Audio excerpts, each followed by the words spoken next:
বন্ধুরা স্ক্রিনে যার ভিডিও দেখতেছেন বর্তমানে উনি এখানেই বসে আছে। উনি সেই ব্যক্তি, নাম হলো রফিক। তো ওনারই অভিনয়, মহিলার একটা অভিনয় ধারণ করেছে। আপনারা দেখেন, যদি ভালো লেগে থাকে তাহলে অবশ্যই চ্যানেলটি সাবস্ক্রাইব করবেন, কমেন্ট করবেন, লাইক করবেন, শেয়ার করবেন। দেখেন, ইনি হচ্ছে সেই রফিক ভাই যিনি স্ক্রিনে মেয়ের অভিনয় করতেছে।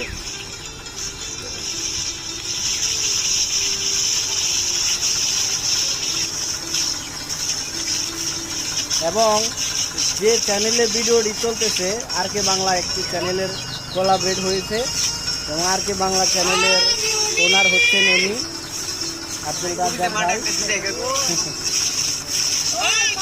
সবাই দোয়া করবেন যাতে চ্যানেলটি তাড়াতাড়ি